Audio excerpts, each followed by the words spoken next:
La 8e édition du festival, c'est du 3 au 6 janvier.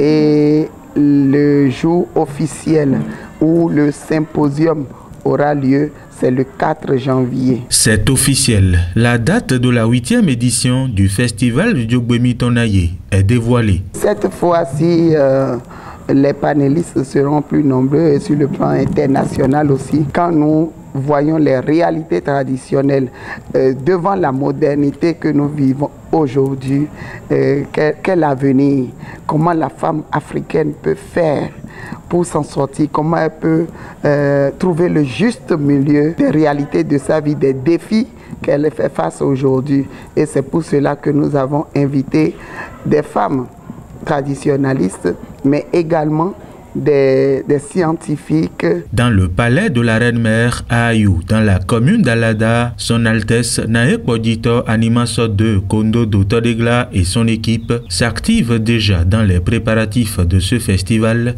notamment sur le plan spirituel. Il s'agit de la cérémonie cultuelle qui fait place au festival Djogwemi Tonaye.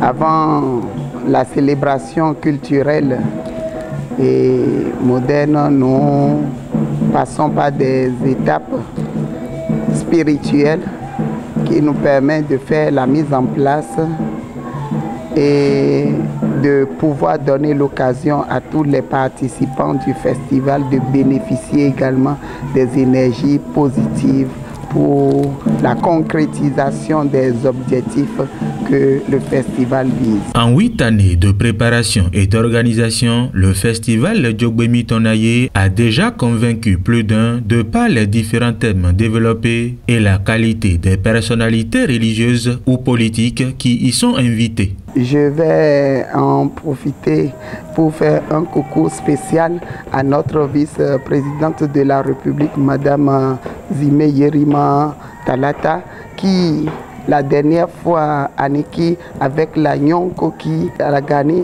nous a prouvé qu'elle nous écoute.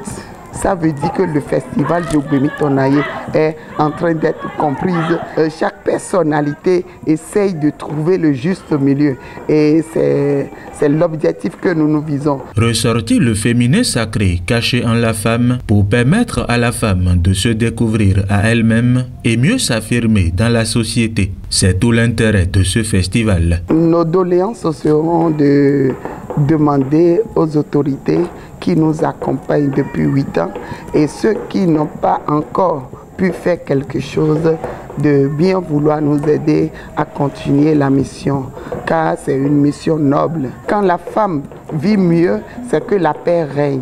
Quand la femme se développe, c'est que la société se développe, puisqu'elle est le pivot central de notre société. Parce que quand chaque citoyen prend sa place dans la société, tout peut aller normalement. Et les efforts que le président de la République, notre Excellence, M. Patrice Guillaume Athanase Talon, tout l'effort qu'il est en train de fournir aujourd'hui avec son gouvernement, si chaque citoyen peut jouer sa partition, je crois que le Bénin est parti bout de bon. Il permet également d'établir un pont entre la jeune génération et les personnes âgées. C'est toujours un plateau intergénérationnel qui permet à la jeunesse de comprendre assez de choses, de poser toutes les questions sans tabou, selon la tradition, selon la modernité, selon la vie de la femme, selon le mouvement féministe.